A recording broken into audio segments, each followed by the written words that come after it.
जोङो दिनै बनसु आरो बर'नि गासैबो रायजो राजाफोरनि अननायाव जोङो दिनै दिल्ली दरबाराव दिनै जों सफैदों। दिनै 5 तारिख एप्रिल 2023 बेवहाय जन्तर मन्तर होननाय दिल्लीनि जन्तर मन्तर होननाय जायगायाव जोङो दा प्रटेस्ट खालामनो थाखाय जोङो बेयाव 6 घन्टा पिसफुल डेमनस्ट्रेशन प्रग्राम जों लादों, जेराव जोंनि डिमान्डआनो जाहैबाय बयबो बर' रायजो राजाफोरनि सिमां।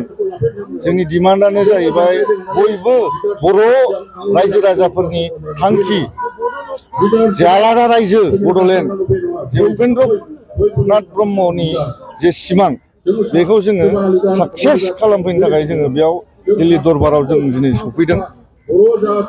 आरो जोङो गासिबो रायजो राजाफोरखौबो जोङो बेखौनो मोनसे मेसेज हरनो नागिरदों जे नोंसिनि अननायावनो जोंनि रायजो राजाफोर, जोंनि बिदा फंबाय, बिब' बिनानावमोननि अननायाव जों दिनै बेयाव सफैदों आरो जोङो दा जांख्रिखांफैदों आरोखि माबायाव जन्तर मन्तर दिल्लीयाव। जों नुबाय थादों जे गोबां बोसोर समनिफ्रायनो गोबां आफादफोरा, बर'नि आफादफोरा बड'लेण्डखौ सोमावसारबोदों, नाथाय बड'लेण्डआ सोरजियाखै। जाहोना मा? भारत सरकारा मानि थाखाय रायजोखौ सोरजिनानै होआखै?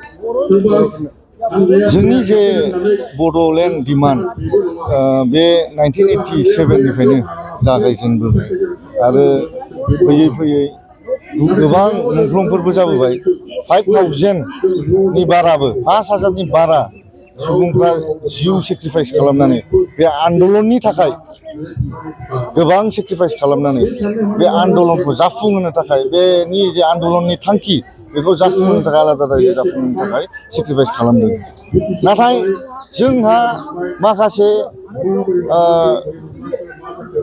कनस्पिरेटरफोर दङ जोंनि एगेन्स्टै, जे जोंनि बर' सुबुंफोरखौ, जों जे सिंगेल लार्जेस्ट ट्राइब अभार नर्थ इस्टआवनो जोंखौ माखासे मेगन साग्राफोर दङ, जायनि जाहोनाव जोंनि बिदा फंबायफोरखौ सेपारेट खालामनानै आलादा रायजोनि जे डिमान्ड बेखौ फेलें खालामनो, गुबुंले खालामनो थाखाय नाजागासिनो।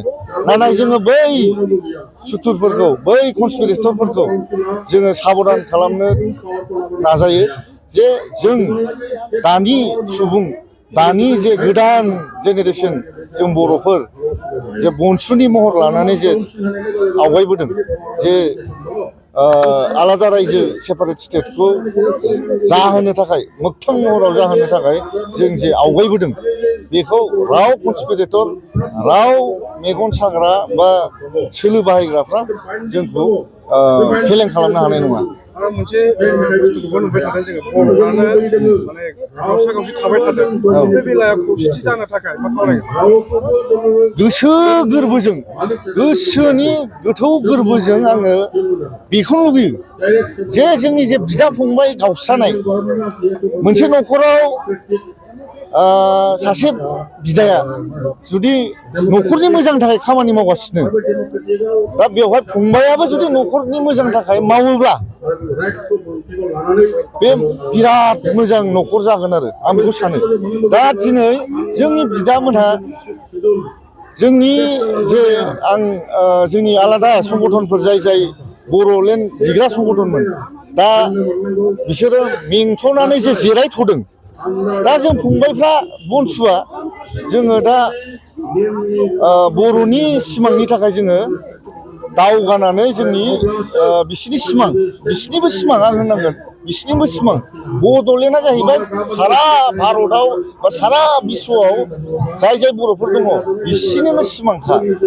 दा बिसोर जे जिरायथ'दों, दा जों बिसिनि जिरायथ'नाय समाव जे जों बोलो होनानै आरोबाव जोंनि आन्दलनखौबो आरोबाव आगानसे नारहरबावनो हायो नामा, बेखौ जों नाजादों बनसुआ।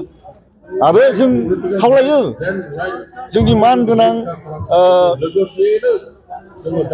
बर'नि दैदेनगिरिफोरखौबो जोङो खावलायो जे फै, लोगोसे सम जाबानो जोंजों खौसे जाफै।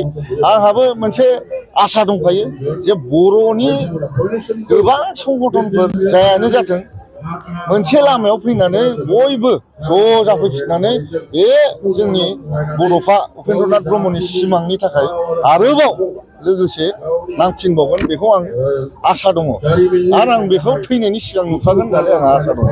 बे जायगानिफ्राय भारत सरकारखौ मा खावलायगोन? आं बे जायगानिफ्राय भारत सरकारखौ बेखौनो खावलायनो नाजायो जे जोङो जाहैबाय भारतनिनो इन्डिजिनियास मानसि, जोङो जाहैबाय भारतनिनो नागरिक। दा जोंथ' अबेबा आफ्रिकायाव माबा बियाखै, अबेबा माबायाव बियाखै, जों भारतआवनो जों मोजां मथन रायजो जानो होननानै जों बड'लेण्ड बिदों। दा जोंनि डिमान्डखौ थाबैनो इमिडियेटलि माने फुलफिल खालामना होनांगौ भारत सरकारा, केन्द्र सरकारा। आरो भारतखौ जेसेबां माने बर'खौ जेसेबां मोजां मोनो, भारतखौ जोंबो बेसेबां मोजां मोनो।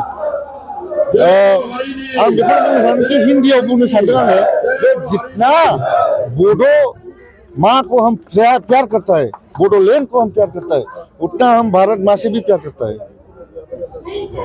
हम जितना बोडो हारी का जय बोलता है, हम भारत माता का जय भी बोलते हैं।